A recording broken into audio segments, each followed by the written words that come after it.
Hello guys, train test classes में आप लोगों का स्वागत है। यूपीएससी जो पीवाईक्यू एनालिसिस चल रही थी उसकी अगली कड़ी आ चुकी है और खासकर आज प्राचीन भारत की एक क्लास हो चुका है हर सप्ताह। वो वीडियो डल चुका है, आप वहां से देख सकते हैं। और सेकेंड क्लास है वैदिक एजा। इसमें वैदिक एजा और लेटर वैदिक एजा दोनों हम साथ में इंक्लूड कर दिए गए हैं। प्रश्न जो है उसी के लाए गए हैं, प्लस पूरी क्लास नहीं चलेगी, प्रश्नों के माध्यम से कुछ और चीजें बता दी जाएगी, लैटिकल चीजें, ताकि जो प्रश्न बने तो आप गलतियां ना करें। पूरी क्लास के लिए आप क्या करेंगे, मेरे यहाँ क्लास चल रही है, हिस्ट्री की अलग से क्लास चल रही है, क्रैश कोर्स चल रही है, वो ज्वाइन कर लेंगे तो पूरी क्लास मिल जाएगी। अभी है कि अभी प्रश्न के माध्यम से एनालिसिस करेंगे, ठीक है। प्रश्न बनते कैसे हैं और संभावनाएं क्या क्या है इस पर प्रश्न बनने की, उसकी हम एनालिसिस कर देते हैं। क्योंकि टॉपिक बड़ा है तो टॉपिक बड़ा होने के चलते क्लासेस अलग से की जा रही है। और कोई बच्चा चाहता है कि अलग से क्लासेस करे सिर्फ हिस्ट्री की, तो उसकी क्लास भी प्रोवाइड की जाएगी, ऑनलाइन ऑफलाइन दोनों मोड। ये देखिए यूपीएससी प्रीलिम्स 2025 के लिए एक ऐड आ चुका है मेरे पास। Crash course 5 classes, daily quiz, test assessment है, यूपीएससी पीवाईक्यू एनालिसिस जो यूट्यूब पे फ्री ऑफ कॉस्ट जा रहा है। साथ में आपको ऑफलाइन मोड में भी बच्चों को बैठा के एक 1 to 1 टुगेदर किया जाता है, पीवाईक्यू एनालिसिस कराई जाती है। प्लस ये 50 डे का प्रोग्राम है। फी इसका मात्र 5,000 रुपया, सिर्फ ₹1 कम, 4999। ये नंबर लिखे हुए हैं, ये नंबर आप देख सकते हैं, प्लस नंबर डिस्क्रिप्शन बॉक्स में डले होंगे, वहां से नंबर निकाल के आप मैनेजमेंट टीम से बात कर सकते हैं, वो पूरी इसकी हिस्ट्री ब्रीफ कर देंगे आपको। ये मोड जो है ऑनलाइन ऑफलाइन दोनों मोड में क्लास चलती है मेरे। चलिए, अब है पहला जो प्रश्न है वैदिक एजा का। पहला जो प्रश्न है आर्य शब्द से प्रश्न आया है, क्योंकि आर्य कब आए, कैसे आए और आर्य शब्द क्या होते हैं, इस सब की डिस्क्राइब जो किया जाएगा तो वो अब क्लास में किया जाएगा। अभी हम प्रश्नों के माध्यम से चीजों को सॉल्व करते हैं। आर्य शब्द जो है इंगित करता है क्या, ये प्रश्न बहुत पुराना प्रश्न है, लगता है 94 या 96 में प्रश्न पूछा था, उसमें वन लाइनर प्रश्न पूछे जाते थे। अब प्रश्न की प्रकृति बदल गई है, अब प्रश्न जो है कंसेप्ट बेस्ड प्रश्न पूछे जाते हैं। जैसे हड़प्पा से आपको कंपेरिजन करा दिया ना आपका, या धर्म नैतिक के बारे में पूछेंगे या समाज के बारे में पूछ देंगे। अब प्रश्न की प्रकृति अलग है, मगर ये पीवाईक्यू एनालिसिस चल रही है तो प्रश्न मिल गया तो हमने डलवा दिया कि भाई देख लो, डाल दो, हो सके पूछ ही दे तो क्या कीजिए, सिंपल वर्ड में। तो आर्य शब्द क्या इंगित करता है, the word of Arya refers क्या है, निर्जाति समूह को या आयवारी जनगणति को, आयवारी जन, ठीक है, नोमैडिक पीपुल बोलते हैं, भाषा समूह को या श्रेष्ठ वंश। कौन थे यार, क्या इंगित करता है। ये प्राचीन यूरोपीय जो भाषा है और ईरानी भाषा में आर्य शब्द का उपयोग किया गया था। और आर्य कहने का तात्पर्य होता है श्रेष्ठ, शिष्ट और कुलीन, यानी श्रेष्ठ वंश वाले, कुलीन और शिष्ट जो शब्द का उपयोग किया जाता है आर्यों के लिए किया जाता है। क्या हो जाएगा इसका आंसर, श्रेष्ठ वंश वाले, यानी कुलीन भी आ जाए तो कुलीन भी मार सकते हैं, श्रेष्ठ आ जाए श्रेष्ठ मार सकते हैं, शिष्ट आ जाए तो शिष्ट भी मार सकते हैं, ठीक है। चलिए सही सम्मिलित कीजिए, सूची 1 को सूची 2 से सम्मिलित कीजिए और नीचे दिए गए कोड्स की सहायता से सही उत्तर चुनिए। Match list 1 list 2 and choose the correct answer using the code given below. List 1 list 2 इधर दिया हुआ है, पूरे वेदाज दी हो गई है, वेदाज के बारे में। लिस्ट 1 में ऋग्वेद, यजुर्वेद, सामवेद, अथर्ववेद, और 2 में दिया गया है कि किससे संबंधित था वो वेद। तो ऋग्वेद था, संगीतमय स्रोत से था, स्रोत और कर्मकांड से था, तंत्र मंत्र वशीकरण से था, या स्रोत प्रार्थना से था। तो ऋग्वेद काल में एक वेद का निर्माण हुआ ऋग्वेद का, और उत्तर वैदिक काल में जो है 3 वेदों का निर्माण होता है, ये आप जानते हैं। और वेद का तात्पर्य क्या होता है, यदि आपसे पूछा जाए, प्रश्न ही पूछ दे आपसे वेद का तात्पर्य क्या होता है, तो क्या बताएंगे। वेद जो है संस्कृत भाषा विद से लिया गया है, विद संस्कृत भाषा विद से लिया गया है, जिसका अर्थ होता है जानना। यानी किसको जाना, वेदों में आर्यों के जीवन, आर्य जो श्रेष्ठ वंश थे, कुलीन थे, जिससे चर्चा हम पिछले प्रश्न में किए हैं, जीवन के सामाजिक और धार्मिक जीवन की चीजों को संकलित किया गया है वेदों में। भाषा किस भाषा में यूज किया गया, लिखे गए वेद तो संस्कृत भाषा में लिखे गए थे, लिपि ब्राह्मी थी उनकी। और कौन संकलन करता थे वेद के, तो वेद व्यास जी थे, संकलन करता थे वेद। और किस पे स्वरूप क्या था, कौन सा स्थल, रचना स्थल कहाँ था, वेद कहाँ लिखे गए थे। तो सप्त सैंधव प्रदेश, सप्त सैंधव प्रदेश यानी पंजाब में हुआ था वेदों की रचना। सप्त सैंधव में क्या होता है कि क्या आती है बातें। सप्त सैंधव में आप जानते होंगे नाम, सिंधु, रावी, ब्यास, झेलम, चिनाब, सतलज और सरस्वती का क्षेत्र जो है उसको सप्त सैंधव क्षेत्र होता है। ये जान लीजिए कि पूछ दे तो क्या कीजिएगा। ठीक है, अब हम चर्चा करते हैं वेद, किस वेद में क्या लिखे गए हैं। तो वेदों की जो चर्चाएं करेंगे, ये जान लेंगे कि ऋग्वेद में वेद 4 थे, ऋग्वेद, यजुर्वेद, सामवेद और अथर्ववेद। इसमें जो है अथर्ववेद सबसे जो है अंतिम वेद है और नवीन वेद है। अथर्ववेद, अथर्ववेद सबसे अंतिम है और नवीन वेद है। और सबसे प्राचीन जो वेद है वो कौन है, ऋग्वेद है। सबसे प्राचीन कौन है, ऋग्वेद है। अब हम ऋग्वेद में क्या है, ऋग्वेद में कहा जाता है कि इसमें 10 मंडल थे। एक बार लिख ही देते हैं चीजों। ऋग्वेद में ऋग शब्द से लिया गया है। इसमें 10 मंडल था, 10 मंडल था, 1028 सूक्त थे, 1028 सूक्त थे। और इसमें और क्या थी, 10,660। किसी किसी बुक में क्या होगा, कुछ और चीज मिलेंगी। और 1060 मंत्र थे इसमें। और इसमें क्या, ऋग्वेद में क्या संगत किया गया था, ऋग्वेद में छंदों चरणों के माध्यम से जो देवताओं की स्तुति प्रदान की गई थी, जो देवताओं के लिए प्रार्थना किया गया था, इन छंदों और पदचरणों के माध्यम से, चरणों युक्त होते हैं और जिसमें देवताओं की स्तुति यानी प्रार्थना, देवताओं की प्रार्थना स्तुति की गई है, वही उसमें गाए जाते हैं। ठीक है, देवताओं की स्तुति प्रार्थना गाए जाते हैं, वो ऋग्वेद में है। इसका रचना काल 1500 से लेके 1000 BC तक माना जाता है। और ऋग्वेद की पुरोहित को क्या बोलते हैं, होता बोलते हैं। ये फैक्चुअल चीजें हैं, या होतरु बोलते हैं। ये फैक्चुअल चीजें हैं जो पूछे जाते हैं, कहा आपको पीछे से एग्जाम। अब क्या हो गया, तो किसकी देवताओं की स्तुति की गई है, उनके लिए गीत गाया गया है, चरणों में देवताओं की प्रार्थना की गई है इसमें। अब ये भी आएगा कि आप बताइए कि यजुर्वेद में क्या होता है, यजुर्वेद में क्या होता है। और ये यजुर्वेद जो है, इधर लिख देते हैं यजुर्वेद के बारे में। यजुर्वेद के बारे में थोड़ी डिटेल चर्चा इसलिए कर रहे हैं कि प्रश्न बने तो क्या कीजिएगा। तो ये वेद जो था गद और पद दोनों भाषा में लिखा गया था। जो यज्ञ संपन्न कराने के लिए यज्ञ की विधियों और कर्मकांडों की जो चर्चाएं की गई है, ज्यामितीय आकार की चर्चा की गई है, वो यजुर्वेद में है। यजुर्वेद में है, यानी गद और पद दोनों में यज्ञ की विधियों को संकलित करने के लिए, यज्ञ की विधियां कैसी होगी, कर्तव्यों का पालन कैसे होगा, ये सब चर्चाएं यजुर्वेद में किया गया है। तो यजुर्वेद के बाद एक वेद आता है सामवेद। कौन सा वेद आता है, सामवेद आता है। सामवेद में क्या चर्चाएं की गई है, ये भी सामवेद, सामवेद में किसी चीज चर्चा की गई है। सामवेद में सॉरी, साम यानी साम का अर्थ होता है गीत और संगीत। साम का अर्थ होता है गीत और संगीत, यानी गान संगीत, यानी इसमें गीत और संगीत की चर्चा की गई है। और इसमें संपूर्ण मंत्रों की संख्या 1810 बताया गया है। ये फैक्चुअल चीजें हैं, ये नहीं बताएंगे आपको, क्योंकि पीसीएस का प्रश्न में जाता है। ठीक है, और अब होता है अथर्ववेद। अब आता है अथर्ववेद। अथर्ववेद, अथर्ववेद में किसकी चर्चा की गई, अथर्ववेद में किस चीज की चर्चा की गई है। तो अथर्ववेद में जो चर्चा की गई है, चारों वेदों में सबसे लोकप्रिय, सबसे नवीनतम, शब्द अंतिम है। ठीक है, और इसका अर्थ होता है अंगरस ऋषि जो थे वो संकलित किए थे। इसमें जो है यज्ञों की सिद्धांत, यानी इसमें जो संपन्न किया गया है, किस चीज का संपन्न किया गया है कि इसमें क्या विधि बताई गई है।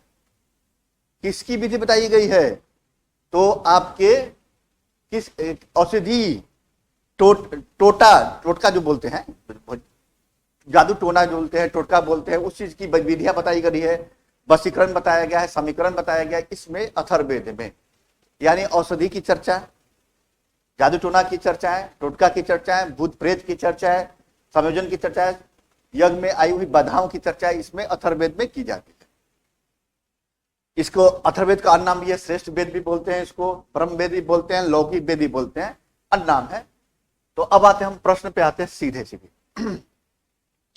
तो ऋग वेद में स्रोत और प्रार्थना है, और सामवेद में संगीतमय स्रोत, और अथर्ववेद में तंत्र मंत्र, और यजुर्वेद में स्रोतम कर्मकांड, स्रोतम कर्मकांड, यज्ञ विधियों की कर्मकांडों की चर्चा की गई है।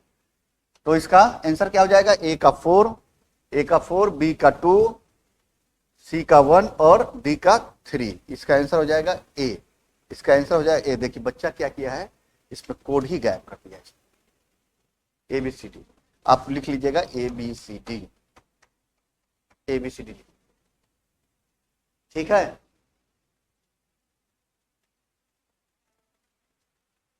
चलिए अब आते हैं आध्यात्म ज्ञान के विषय में नचिकेता यम का संवाद किस उपनिषद में प्राप्त होता है? यानी which Upanishad is the dialogue between Nachiketa and Yama the subject of the spiritual knowledge of किसमें व्याद होता है?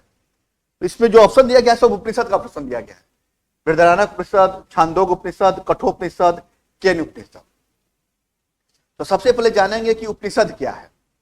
उपनिषद क्या है सबसे पहले हम जानकारी लेंगे आप।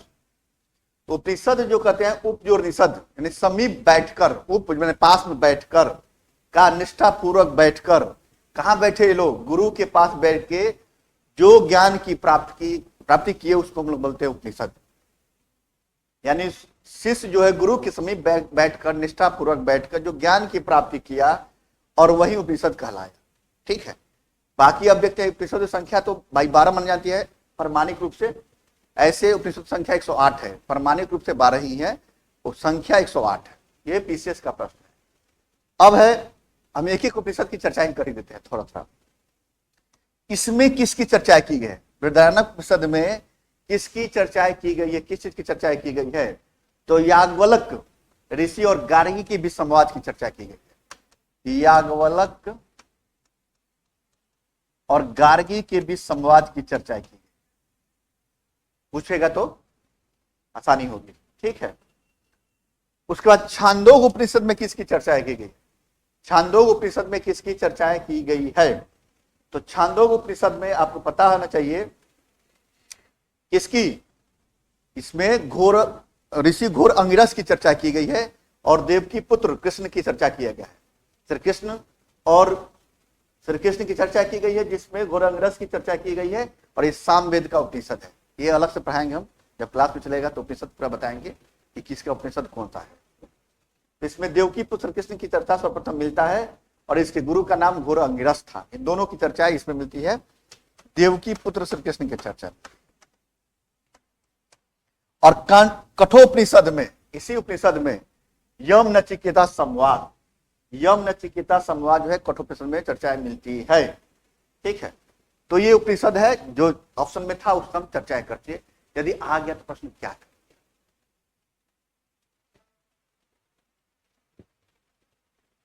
आरंभिक वैदिक साहित्य में सर्वाधिक वर्णित नदी कौन सी? बहुत सी नदियों की चर्चाएं की गई है आरंभिक वैदिक साहित्य में। तो साहित्य में सबसे अधिक किस नदी की चर्चा की गई है? The river must mention the earlier वैदिक लिटरेचर इज। कौन सी नदी थी जो सर्वाधिक चर्चाएं की गई थी नदी की? उसमें गंगा, यमुना, सरस्वती, सिंधु सबकी चर्चाएं की गई है। तो सबसे अधिक किस नदी की चर्चा की गई है ये बताना है आप लोग को। सबसे अधिक किस नदी की चर्चा की गई है तो ये बताना है। तो इसमें जो गंगा की जो चर्चा की गई है, गंगा नदी की चर्चा है, वो कितने बार? एक बार किया गया है। गंगा नदी चर्चा एक बार। यमुना नदी की चर्चा 3 बार। सरस्वती की चर्चा भी की गई है, सरस्वती की चर्चा भी की गई है। और सुत्रुदु जो है सतलज नदी, इसको सतलज नदी बोलते हैं, सतलज नदी के रूप में जाना जाता है सुत्रु नदी। वैदिक साहित्य में लिखा गया है नदियों की चर्चा, तो सुत्रुदु जी थी सतलज नदी। तो सबसे अधिक चर्चा जो है सिंधु नदी की गई है, जिसको सिंध कहा गया है। इस नदी को साहित्यों में सिंध नदी कहा गया है। क्या गया? सिंध नदी कहा गया है इसको। ठीक है। और स्वाय जो था, सुवास्तु था, कुर्रम जो था कुरुक नदी का था, रावी को परोसनी कहा गया था, चिनाब को अस्कनी कहा गया था, झेलम को वितस्ता कहा गया था, ब्यास को विपाशा कहा गया था, गोमल यानी गोमती नदी कहा गया था, काबुल यानी कुआ नदी कहा गया था, और घग्घर दृष्टाता नदी कहा गया था, गंडक को सदानीरा नदी कहा गया था। ये नदियों का नाम था जो साहित्य में दिया गया है। सबसे अधिक चर्चा सिंधु नदी का, गंगा 1 बार, यमुना 3 बार, सरस्वती नदी की चर्चाएं की गई है इसमें। चलिए नेक्स्ट प्रश्न देखते हैं। निम्नलिखित में कौन सी प्रथा उत्तर वैदिक काल में नहीं पोस्ट वैदिक में प्रचलित थी? Which are the following custom become the post Vedic period. कौन सी प्रथा इसमें प्रचलित थी ये बताना है। कौन सी प्रथा प्रचलित थी ये बताना है आप लोग को। और ये जब पढ़ेंगे, जब प्रथाओं की चर्चा करेंगे तो उसमें चर्चाएं की गई है, कुछ उपनिषदों में चर्चाएं किए गए हैं। तो इसमें धर्म अर्थ काम मोक्ष इसकी चर्चा भी हुई है। पोस्ट वैदिक पीरियड में धर्म अर्थ काम मोक्ष की चर्चा है। 4 पुरुषार्थ की चर्चा की जाती है, जिसमें धर्म अर्थ काम मोक्ष यानी 4 पुरुषार्थ की चर्चा की जाती है। इसमें धर्म अर्थ मोक्ष काम की कामना की जाती है। ब्राह्मण क्षत्रिय वैश्य की चर्चा नहीं की जाती। यहाँ पे ब्रह्मचर्य, गृहस्थ, वानप्रस्थ और संन्यास यानी ये जो है आश्रम पद्धति है। आश्रम पद्धति है ना, और आश्रम पद्धति है ये जीवन को 4 भागों में बांट दिया गया। और जीवन को 4 भागों में बांटने के बाद बताया गया कि पहले ब्रह्मचर्य होगा, फिर आप गृहस्थ जीवन में जाएंगे, फिर आप कहाँ जाएंगे, वानप्रस्थ जीवन में जाएंगे, ज्ञान लेने जाएंगे, और फिर लास्ट में सन्यासी बन जाएंगे। तो इसकी चर्चा, इसी चारों आश्रमों की जो चर्चाएं मिलती है जाबलो परिषद में मिलता है। कहा जाबलो परिषद में मिलता है चारों आश्रमों की चर्चा। तो इसकी चर्चा भी की जाती है। तो इसका आंसर ए और सी दोनों हो जाएगा। इंद्र, सूर्य, रुद्र, मरुत की चर्चा ये देवता के रूप में मिला है, ठीक है। मगर सबसे अधिक प्रचलित था ये 2 चीजें।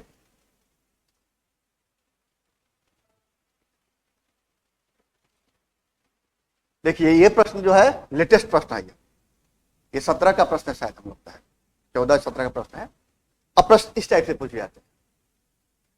धर्म और रीत की चर्चा कर दिया है कि धर्म और रीत भारत की प्राचीन वैदिक सभ्यता के केंद्रीय विचार में केंद्रित थे, चित्रित थे। इस संदर्भ में निम्नलिखित कथनों पर विचार कीजिए। Dharma and rita depicted the central idea of the ancient Vedic civilisation of India.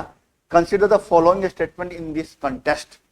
अब इसका अर्थ बताना है कि धर्म का अर्थ क्या होता है और रीत का अर्थ क्या होता है।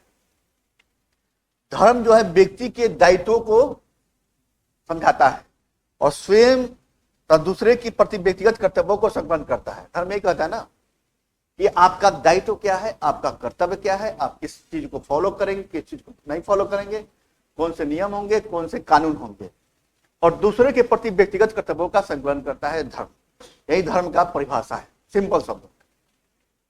रीत मूलतः नैतिक विधान है और जो सृष्टि और उसमें अंतर्निहित सारे तत्वों के क्रियाकलापों को संकलित करता है। रीत का अर्थ होता है नैतिकता, नैतिक प्रधान चीजें। और आपके एक देवता थे ऋग्वैदिक काल में, वरुण देवता, जो 3 नंबर के देवता थे। तीसरे प्रमुख देवता थे जला, जो उन्हीं को ऋतस गोपस कहा गया। ऋतस गोपस भी कहा गया, असुर भी कहा गया। और रीत का अर्थ होता है क्या, नैतिकता, नैतिक। और उसने नैतिक की बात ही कर दी उसने कि नैतिक है। रीत का अर्थ होता है कि मूलभूत नैतिक विधान जो आपको बताएगा कि सृष्टि है उसमें अंतर्निहित सारा तत्व क्या है और उसके क्रियाकलाप क्या है। और यदि देवता के बारे में पूछ दे तो उसको बोलते हैं वरुण को ऋतस गोपस कहा गया है, रीत के देवता कहा गया है, नैतिक प्रधान देवता कहा गया। 3 नंबर के देवता है, जल निधि के प्रतिनिधि है, असुर भी कहा गया। तो रीत, तो दोनों का अर्थ सेम अच्छा है। दोनों का अर्थ जो है दिया गया इसमें वो सही दिया गया है। इसलिए आंसर क्या हो जाएगा, 1 और 2 दोनों हो जाएगा। अब ये देखिए धर्म और रीत के बारे में ऐसे प्रश्न बना दिया। धर्म की चर्चा भी की गई है वैदिक धर्म में, और रीत की भी चर्चा की गई है। और ऋतस गोपस पे एक बार यूपीएससी ने मेंस में प्रश्न ही बना डाला। तो रीत क्या होता है, धर्म क्या होता है, ये जानकारी होनी चाहिए। कौन देवता थे, क्या थे, ये सब बातें इसमें मेंशन की गई।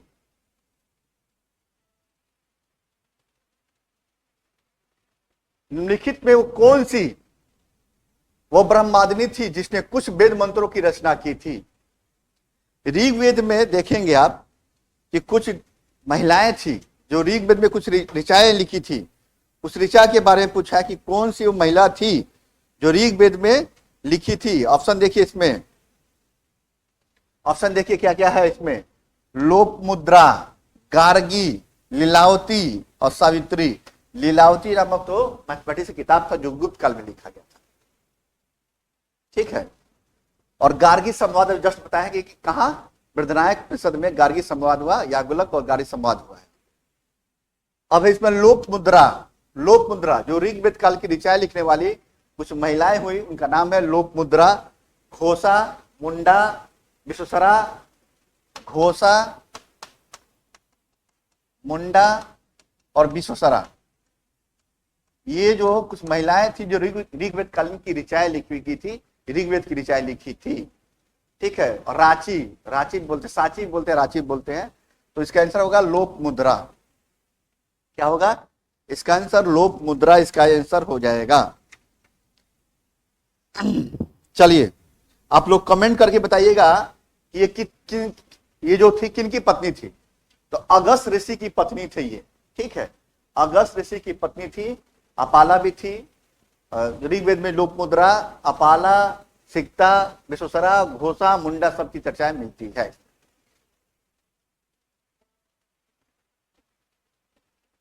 पूर्व वैदिक आर्यों का धर्म का अर्थ क्या था? अब धर्म के बारे में पूछ दिया, पूरा कॉन्सेप्ट ही पूछ दिया। एक लाइन में आपसे कॉन्सेप्ट ही पूछ डाला कि धर्म का क्या अर्थ होता है। धार्मिक जीवन के बारे में पूछा वैदिक काल में। पूर्व धर्म, पूर्व वैदिक काल यानी ऋग्वेद काल की बात कर रहा है, लेटर वैदिक की बात नहीं कर रहा है, पोस्ट वैदिक की बात नहीं कर रहा है। तो पूर्व धर्म आर्यों का अर्थ क्या था बताना है। The religions of the pre वैदिक आर्यन वाज मेनली क्या था? वो भक्ति के प्रति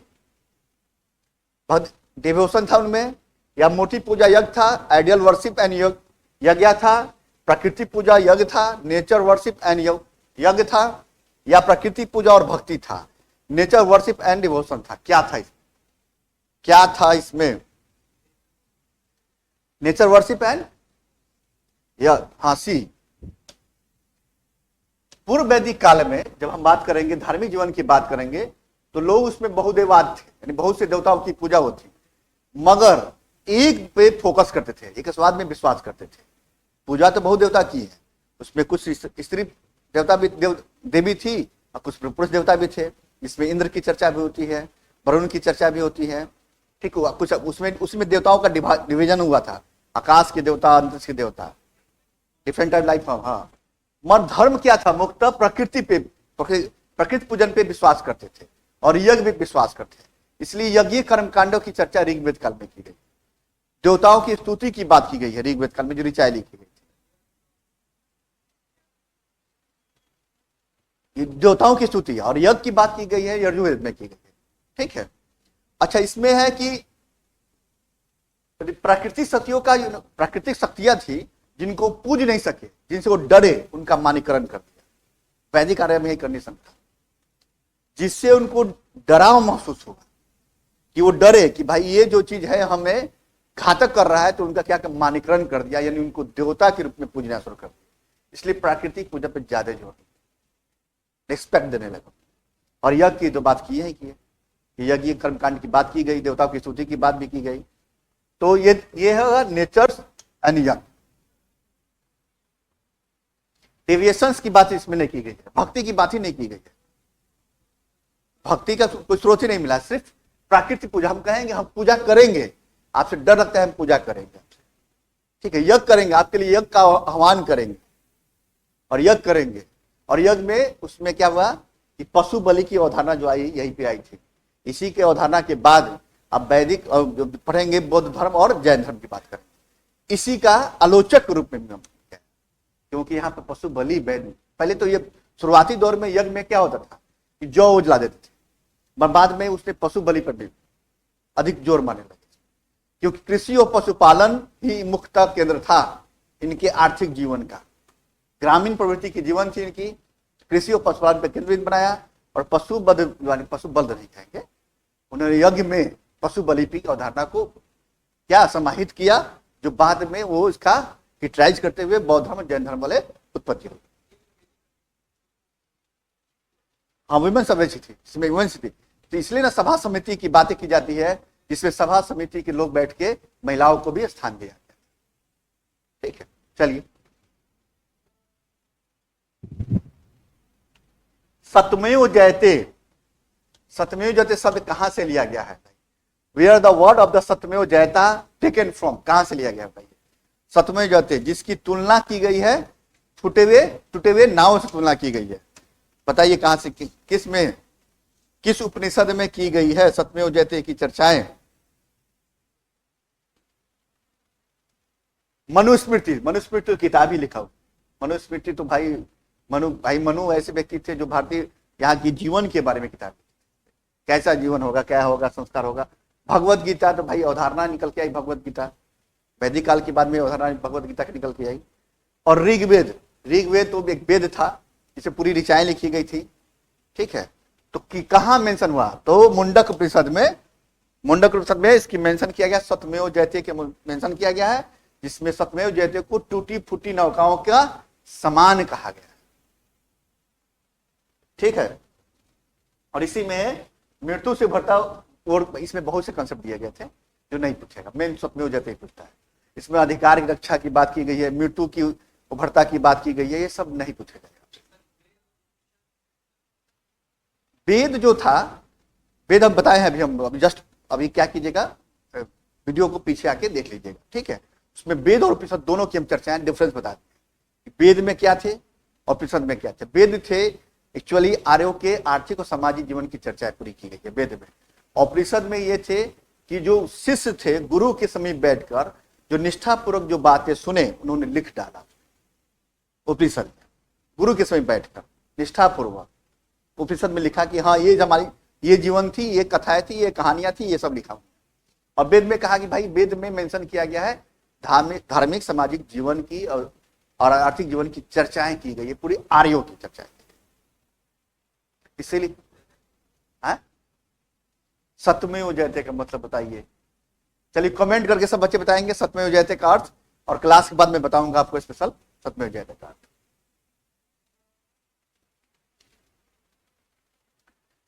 ऋग्वेद काल में निष्क शब्द का प्रयोग किया गया है एक आभूषण के लिए, मैं प्रवृत्ति काल में यानी पोस्ट वैदिक पीरियड में इसका अर्थ क्या निकल के आया, निष्क का अर्थ क्या निकल के आया बताना है आप लोगों को।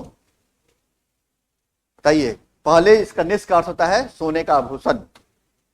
पहले जो ऋग्वेद काल में the Rigveda period the word nishka was the used by an ornament but in the later period we use the sense of. बताइए क्या आर्थिक जीवन की चर्चा है। अब देखिए इसने पूरी आर्थिक जीवन की चर्चा कर दी, इसने आपसे पूरी आर्थिक जीवन की चर्चाएं कर दी। बताइए, शुरुआती दौर में मुद्रा के रूप में निष्क और शतमान की चर्चा हुई। शुरुआती दौर में निष्क का अर्थ होता है सोने, और जब पोस्ट वैदिक पीरियड में आएंगे तो निष्क का अर्थ होता है क्वाइंस। ठीक है, निष्क और शतमान क्वाइंस के रूप में प्रयोग आया, विनिमय का माध्यम में हो गया, एक्सचेंज का माध्यम, करेंसी एक्सचेंज का माध्यम हो गया निष्क। तो क्या हो जाएगा इसका, क्वाइंस हो जाएगा इसका आंसर, क्वाइंस हो जाएगा इसका। शुरुआती में सोने के आभूषण के रूप में इसका प्रयोग किया गया। ठीक है, अब देखिए एक प्रश्न था 18-19 का प्रश्न था, और उसने ऋग्वेद कालीन आर्यो सिंधु घटी संस्कृति के बीच में अंतर पूछ दिया। इसने प्रश्न देखिए प्रकृति कैसे पूछा उसने। सबसे पहले पूछा कि which of the following statement is correct regarding difference between the culture of the ऋग्वेदिक आर्यन और इंडस वैली सिविलाइजेशन। ठीक है, दोनों के बीच अंतर पूछा। पहला स्टेटमेंट क्या था, ऋग्वेद कालीन आर्य कवच, वहां उधर पढ़ते रहेंगे, अंग्रेजी वाले बच्चे इधर पढ़ते रहेंगे।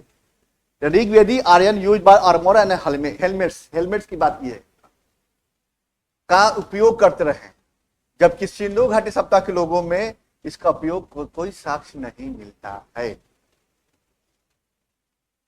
तो ऋग्वेद काल में देखेंगे कवच का प्रयोग किया है, क्योंकि ये ऐसा समय था जिसमें युद्ध पे ध्यान दिया गया था, इसलिए युद्ध के देवता भी थे। और सिंधु घाटी सप्ताह के लोग शांति प्रिय जिंदगी, उन्हें युद्ध पे ध्यान दिया ही नहीं, क्षेत्र विस्तार नहीं किया।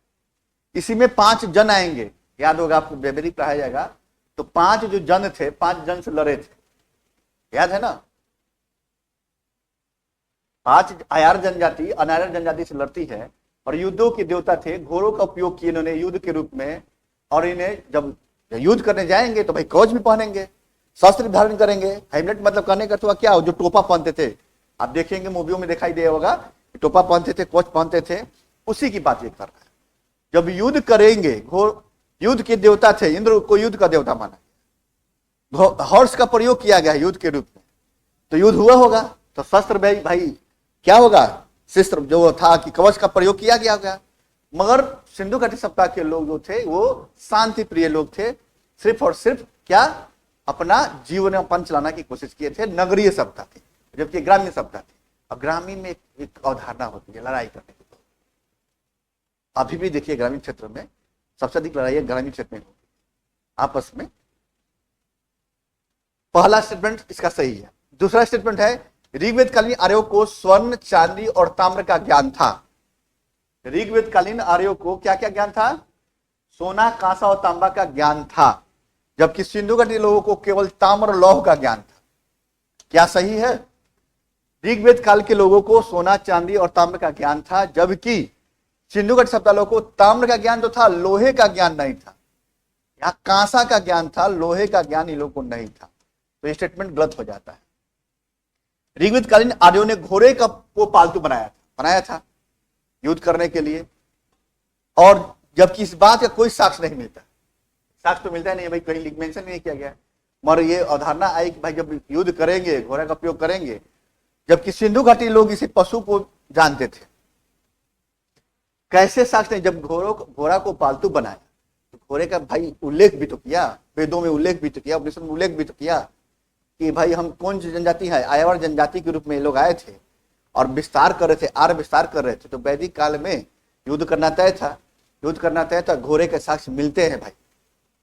जब जाएंगे आर्थिक जीवन पे हम लोग, तो उसमें लिखा है स्पष्ट कि पशुपालन, कृषि, इसमें उसे कपास का उल्लेख नहीं मिला है, पर घोड़े के रूप में उल्लेख मिले हैं भाई, घोड़ा का उल्लेख मिला है।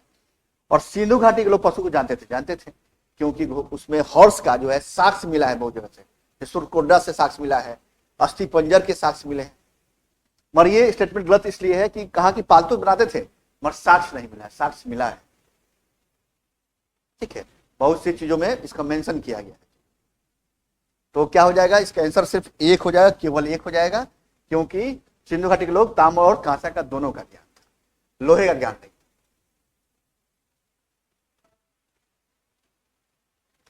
चलिए, इसमें इतना ही प्रश्न है। और डिटेल क्लास चाहते हैं आप वैदिक आर्य के बारे में, आर्यों के बारे में, वैदिक काल के बारे में, तो आप मेरे क्लास कोर्स में ज्वाइन कर सकते हैं। वहां डिटेल क्लास चल रही है और अलग से हिस्ट्री क्लास भी चल रही है, वहां ज्वाइन करके ले सकते हैं। चलिए, मिलते हैं नेक्स्ट क्लास में।